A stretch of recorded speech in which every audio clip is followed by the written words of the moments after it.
1 से 20 तक की गिनती में संसार को समेटने वाला होगा मेरा पति।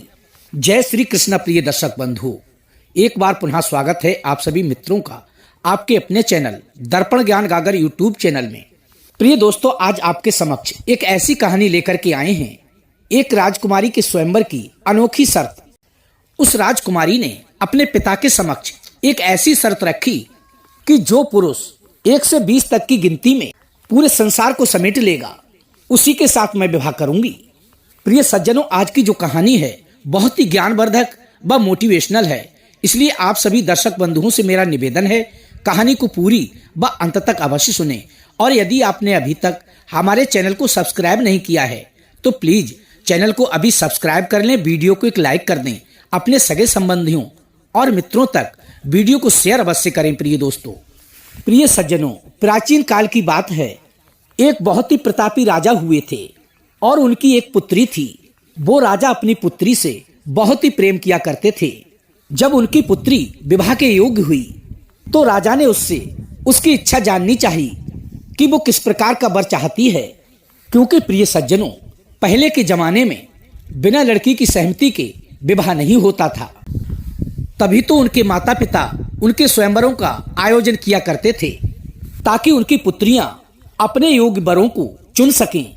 इसलिए उस राजा ने अपनी पुत्री की इच्छा जानने के लिए अपनी पुत्री से पूछा कि हे पुत्री, मैं तुम्हारा विवाह करना चाहता हूं और तुम किस प्रकार का अपना पति चाहती हो? तुम्हारे मन में किस प्रकार के पति की इच्छा है? यदि तुम मुझे बता सको तो मेरे लिए तुम्हारे लिए वर खोजने में बड़ी ही आसानी होगी। तभी वो राजकुमारी कहने लगी कि हे पिताश्री, मेरे लिए ऐसे वर की तलाश कीजिए जो 1 से लेकर 20 तक की गिनती में पूरे संसार को समाहित कर सके। प्रिय दर्शक बंधुओं, अपनी पुत्री के मुख से ये बात सुनने के बाद राजा के मन में बहुत ही दुविधा उत्पन्न हो गई। इसलिए राजा ने अपनी पुत्री के स्वयंवर की एक शर्त रखी। उन्होंने अपने राज्य में तथा अपने राज्य के आसपास के राज्यों में ये घोषणा करवा दी कि जो कोई भी राजकुमार 1 से 20 तक की गिनतियों में पूरे संसार को समेटकर मेरी पुत्री को संतुष्ट कर देगा, उसी के साथ मेरी पुत्री का विवाह होगा। इसके साथ साथ राजा ने अनावश्यक भीड़ से बचने के लिए एक ये भी शर्त रख दी, यदि कोई आएगा और मेरी पुत्री के लिए संतुष्ट नहीं कर पाएगा तो उसे 100 कोड़े मारकर जेल में डाल दिया जाएगा। क्योंकि वो राजा बहुत ही प्रतापी था, उनकी पुत्री बहुत ही सुंदर थी। इसके साथ ही राजा की वो इकलौती बेटी होने के कारण बहुत ही लाडली थी। इसलिए राजा के बाद राजा की सारी संपत्ति, उसका राजपाट उसकी पुत्री के होने वाले पति का ही था। प्रिय सज्जनों, राजा की घोषणा सुनने के बाद वहां पर बहुत सारे राजकुमार आते और अपनी बुद्धि के हिसाब से 1 से 20 तक की गिनती सुनाकर उसमें संसार को समेटने का प्रयत्न करते। लेकिन वो राजकुमारी किसी से भी संतुष्ट नहीं होती। अंततः उन सभी के लिए 100 कोड़े मारने के बाद जेल में डाल दिया जाता था। इस प्रकार जब ये सब चलते हुए काफी समय हो गया तो आने वाले राजकुमारों के दिल में ये बात घर कर गई कि राजकुमारी विवाह करना ही नहीं चाहती है। इसीलिए उसने इतनी कठिन शर्त रखी है। वो तो हम सभी के लिए अपमानित करना चाहती है, इसलिए 100 कोड़े लगवाकर जेल में डलवा देती है और अपने मन में बहुत ही प्रसन्न होती है। जब ये सब होते हुए काफी समय व्यतीत हो गया तो अंत में एक राजकुमार आया। उसने भी अपनी तरफ से बहुत प्रयास किया, लेकिन वो राजकुमारी संतुष्ट नहीं हुई। जब उसे कोड़े लगाए जाने लगे तो उसी राजकुमार के साथ आया हुआ एक ब्राह्मण कुमार हंसने लगा। इस बात को देखकर राजा ने उस ब्राह्मण कुमार को डांटते हुए पूछा कि अरे मूर्ख, तू हंस क्यों रहा है? यहाँ पर मेरी बेटी के योग्य कोई वर नहीं मिल रहा है, अर्थात उसका विवाह नहीं हो रहा है और तुझे हंसी सूझ रही है। राजा की ये बात सुनने के बाद वो ब्राह्मण कुमार मुस्कुराते हुए कहने लगा कि हे राजन, मैं तो इस बात से हंस रहा हूं कि आपकी पुत्री राजकुमारी ने अपना जीवन साथी चुनने के लिए कितनी छोटी सी शर्त रखी है और आज तक कोई भी राजकुमार इस शर्त को पूरा नहीं कर सका।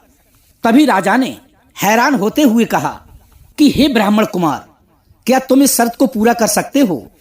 यदि कर सकते हो तो तुम ही पूरी करके दिखाओ। राजा की ये बात सुनने के बाद वो ब्राह्मण कुमार कहने लगा कि हे राजन, आपने जो स्वयंवर की शर्त रखी है वो सिर्फ राजकुमारों के लिए रखी है और मैं एक ब्राह्मण कुमार हूँ। यदि मैं शर्त के मुताबिक ये बता भी देता हूँ तो मेरा विवाह तो राजकुमारी से होने वाला नहीं है, क्योंकि मैं एक क्षत्रिय नहीं हूँ, मैं तो एक ब्राह्मण हूँ। तभी राजा ने कहा कि मैं अपने शर्तों में कुछ बदलाव करता हूँ। मैं तुम्हारे लिए इस शर्त को थोड़ा सा बदल देता हूँ। यदि तुम मेरी पुत्री को संतुष्ट कर पाओगे तो तुम्हारे साथ ही राजकुमारी का विवाह हो जाएगा, अर्थात मैं अपनी पुत्री का विवाह तुम्हारे साथ कर दूंगा। लेकिन इसके साथ साथ इस बात का भी ध्यान रखना, यदि मैं शर्तों में ढील दे रहा हूं तो इसका कारण ये है, यदि तुम मेरी पुत्री की शर्त के मुताबिक 1 से 20 तक की गिनती में पूरे संसार को ना समेट सके, अर्थात तुम राजकुमारी को संतुष्ट नहीं कर पाए, तो तुम्हारे लिए इन राजकुमारों से भी कठिन दंड मिलेगा। तभी उस ब्राह्मण कुमार ने कहा कि मुझे आपकी शर्त स्वीकार है। और इसके बाद वो ब्राह्मण कुमार राजकुमारी के शर्त के मुताबिक 1 से लेकर 20 तक गिनती सुनाने लगा। प्रिय सज्जनों, इन गिनतियों को सुनकर के आप भी हमारे हिंदू धर्म ग्रंथों के बारे में मूलभूत जानकारियां प्राप्त कर सकते हैं। लेकिन आगे बढ़ने से पहले आप सभी दर्शक बंधुओं से मेरा छोटा सा अनुरोध है कि कहानी को पूरी व अंत तक अवश्य सुनें। और यदि अभी तक आपने हमारे चैनल को सब्सक्राइब नहीं किया है तो प्लीज चैनल को अभी सब्सक्राइब कर लें। तो आइए प्रिय दर्शक बंधु, अब देखते हैं कि उस ब्राह्मण कुमार ने राजकुमारी के लिए 1 से लेकर 20 तक की कैसे गिनती सुनाई। प्रिय सज्जनों, वो ब्राह्मण कुमार कहने लगा, नंबर 1, एक ही ईश्वर है जो अनंत तथा अविनाशी है, जिसकी अभिव्यक्ति ये ब्रह्मांड है। नंबर 2, 2 पक्ष होते हैं, शुक्ल पक्ष और कृष्ण पक्ष। नंबर 3, 3 लोक होते हैं, स्वर्ग लोक, पृथ्वी लोक और पाताल लोक। स्वर्ग लोक में देवता गण निवास करते हैं, पृथ्वी लोक में मनुष्य तथा अन्य जीव जंतु निवास करते हैं और पाताल लोक दैत्यराज बलि का साम्राज्य है, अर्थात ये दैत्यों का लोक है। नंबर 4, 4 युग होते हैं, सतयुग, त्रेता, द्वापर और कलयुग। सत्य रूपी गाय के जब चारों चरण सुरक्षित होते हैं, अर्थात स्वस्थ होते हैं, तो उसे सतयुग कहा जाता है। जब 3 चरण स्वस्थ होते हैं तो उसे त्रेता युग कहा जाता है। जब 2 ही चरण स्वस्थ होते हैं तो उसे द्वापर कहा जाता है। और जब 1 ही चरण स्वस्थ रह जाता है और 3 चरण अस्वस्थ हो जाएं, तो उसको कलयुग कहा जाता है। नंबर 5, 5 पांडव बताए गए हैं, जो कुंती से 3 हुए, धर्मराज के पुत्र युधिष्ठिर, देवराज इंद्र के पुत्र अर्जुन और वायुदेव के पुत्र भीम, तथा माद्री से 2 हुए, जो कि अश्विनी कुमारों के पुत्र थे, जिनका नाम था नकुल और सहदेव। नंबर 6, 6 शास्त्र हैं, न्याय दर्शन जिसके प्रतिपादक महर्षि गौतम हैं, वैशेषिक दर्शन महर्षि कणादिके, सांख्य दर्शन महर्षि कपिल द्वारा, योग दर्शन महर्षि पतंजलि द्वारा, मीमांसा दर्शन महर्षि जैमिनी द्वारा और वेदांत दर्शन महर्षि वेदव्यास द्वारा।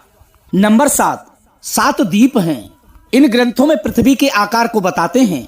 ये 7 द्वीप इस प्रकार हैं, जम्बू द्वीप, प्लक्ष द्वीप, शाल्म द्वीप, कुशद्वीप, क्रांच द्वीप, शाक द्वीप और पुष्कर द्वीप। नंबर 8, 8 खंड हैं।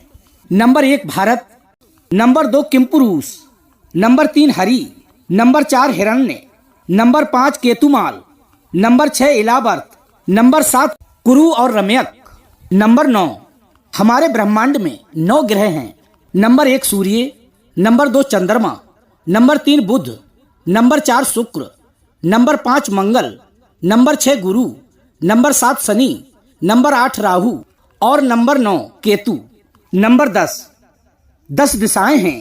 पहली है ईशान दिशा, उत्तर और पूर्व के कोण के लिए ईशान दिशा कहते हैं। इस दिशा के देवता भगवान शिव हैं। वहीं इस दिशा के स्वामी ग्रह बृहस्पति हैं। वास्तु शास्त्र के अनुसार इस दिशा में खिड़की या दरवाजों का होना बहुत ही शुभ माना जाता है। ये स्थान पूजा स्थल के लिए बहुत ही सर्वश्रेष्ठ है। दूसरी दिशा है पूर्व दिशा। पूर्व दिशा के देवता इंद्र देव हैं। इसके साथ ही इस दिशा के स्वामी सूर्य देव हैं। इसके साथ ही प्रिय दर्शक बंधु, इस दिशा में हमारे पितरों का भी वास होता है। इसीलिए इस दिशा को खुला रखने की बात वास्तु शास्त्र में कही जाती है। इस दिशा में कभी हमें भूलकर भी सीढ़ियां नहीं बनवानी चाहिए। तीसरी दिशा है वायव्य दिशा। उत्तर और पश्चिम के कोण के लिए वायव्य दिशा कहते हैं। इस दिशा के देवता वायु देवता हैं और इस दिशा के ग्रह स्वामी चंद्रमा हैं। इस दिशा को साफ सुथरा रखने को और हल्का फुल्का सामान रखने से हमारे रिश्तों में सदैव ही मधुरता बनी रहती है। इस दिशा में हमें भूलकर भी भारी सामान नहीं रखना चाहिए। चौथी है पश्चिम दिशा। पश्चिम दिशा के देवता वरुण देव हैं, यानी कि जल के देवता हैं और इस दिशा के ग्रह स्वामी शनि देव हैं। इसलिए इस दिशा के लिए कभी भी खाली नहीं छोड़ना चाहिए। इस दिशा में भारी सामान रखना बेहद ही शुभ फलदायक होता है, क्योंकि इस दिशा को खाली छोड़ने से व्यापार में दिक्कतें आती हैं। पांचवी है उत्तर दिशा। उत्तर दिशा के देवता कुबेर देव हैं। इस दिशा के ग्रह स्वामी बुध हैं। वास्तु शास्त्र में इस दिशा के लिए धन लाभ कराने वाली दिशा माना गया है। इसलिए इस दिशा में बने कमरे में माता लक्ष्मी की तस्वीर अवश्य ही होनी चाहिए। इससे हमारे घर परिवार में कभी भी आर्थिक तंगी नहीं आती है। छठी दिशा है आग्नेय दिशा। दक्षिण पूर्व के मध्य स्थान को आग्नेय कोण कहा जाता है। जैसे कि इसके नाम से ही समझ आता है कि इस दिशा के देवता अग्नि देव हैं। वहीं इस दिशा के ग्रह स्वामी शुक्र देव हैं। इस दिशा में रसोई बनाना बहुत ही शुभ माना जाता है। सातवीं दिशा है दक्षिण दिशा। दक्षिण दिशा के देवता यमराज हैं, तो वहीं इसके स्वामी ग्रह मंगल देव हैं। इस दिशा में भारी निर्माण और भारी सामान रखना बहुत ही शुभ माना जाता है। हालांकि दक्षिण दिशा में मुख्य द्वार बनाना वास्तु शास्त्र में मना किया गया है। आठवीं दिशा है नैऋत्य दिशा। दक्षिण और पश्चिम के बीच से निकल रही दिशा नैऋत्य दिशा या कोण कहलाती है। इस दिशा के देवता नैऋत्य देव हैं और इस दिशा के ग्रह स्वामी राहु व केतु हैं। इस स्थान को ऊंचा व भारी रखना चाहिए। इसके साथ साथ वहां पर जल का कोई भी स्थान नहीं होना चाहिए। नौवीं है उधर्व दिशा। प्रिय सज्जनों, आकाश दिशा उधर्व दिशा कहलाती है। इस दिशा के स्वामी ब्रह्मदेव हैं तथा इस दिशा के कोई भी ग्रह स्वामी नहीं हैं। वास्तु शास्त्र का मानना है कि इस दिशा में मुंह करके की गई प्रार्थना हमेशा ही पूर्ण होती है। 10वीं और आखिरी है पाताल या अधो दिशा। जो दिशा धरती या पाताल की ओर जाती है उसे पाताल या अधो दिशा कहते हैं। इस दिशा के स्वामी नाग देवता हैं। इसी कारण से कोई भी निर्माण आरंभ करने से पहले या नए घर में जाने से पहले भूमि पूजन और गृह प्रवेश पूजन करना अनिवार्य है। प्रिय सज्जनों, इसके बाद वो ब्राह्मण कुमार बताते हैं नंबर 11। 11 में रुद्र हैं। उन 11 रुद्रों के नाम इस प्रकार से हैं। नंबर 1 कपाली, number 2 Pingal, number 3 Bhim, number 4 Virupaksha, number 5 Bilohit, number 6 Shasta, number 6 Ajapad, number 8 Ahirbudhnya, number 9 Shambhu, number 10 Chand और भव। प्रिय सज्जनों, नंबर 12 महीने हैं। चैत, बैसाख, ज्येष्ठ, आषाढ़, श्रावण या सावन, भाद्रपद या भादों, अश्विन या कुंवार, कार्तिक, मार्गशीर्ष या अगहन, पौष या पूष, माघ और फागुन। नंबर 13 प्रेत दिवस होते हैं। वे बताते हैं कि ग्रंथ कहते हैं कि व्यक्ति की आत्मा मृत्यु के बाद 13 दिन प्रेत योनि में रहती है और 13वीं के बाद ये इमलोक को प्रस्थान कर जाती है। प्रिय सज्जनों, तभी ब्राह्मण कुमार ने आगे बताते हुए कहा कि 14 प्रकार के रत्न हैं जो कि समुद्र मंथन से निकले हैं। ये रत्न हैं हलाहल विष, कामधेनु गाय, उच्च सर्वा घोड़ा, ऐरावत हाथी, कौस्तुभ मणि, कल्प वृक्ष, अप्सरा रंभा, देवी लक्ष्मी, वारुणी अर्थात मदिरा, चंद्रमा, पारिजात पुष्प, 5 जन्य शंख, धन्वंतरी और अमृत। प्रिय सज्जनों, 15 तिथियां हैं। एक महीने में 2 पक्ष होते हैं, शुक्ल पक्ष और कृष्ण पक्ष, तथा प्रत्येक पक्ष में 15-15 तिथियां होती हैं। 16 संस्कार हैं।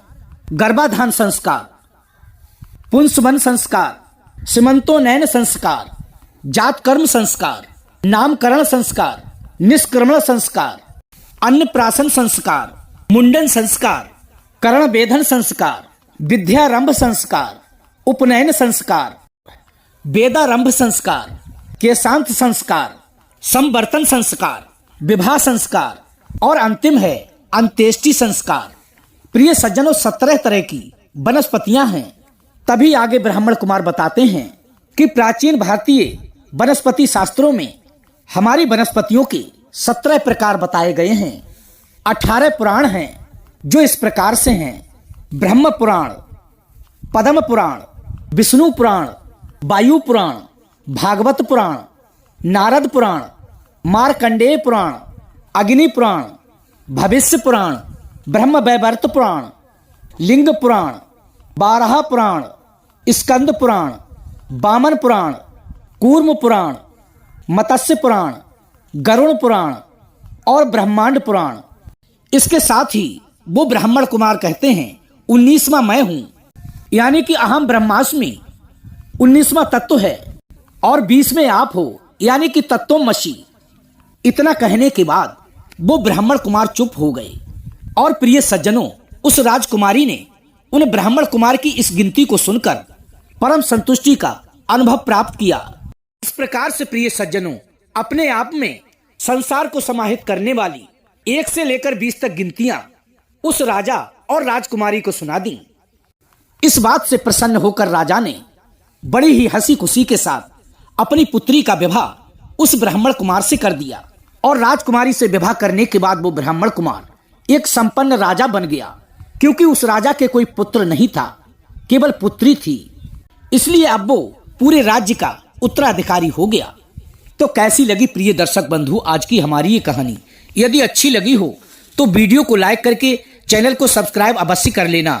अपने सगे संबंधियों और मित्रों तक वीडियो को शेयर अवश्य करना। प्रिय दोस्तों, हम कल फिर मिलेंगे इसी प्रकार की ज्ञानवर्धक चर्चा के साथ। इसी के साथ प्रिय सज्जनों, राधे राधे, जय श्री कृष्णा।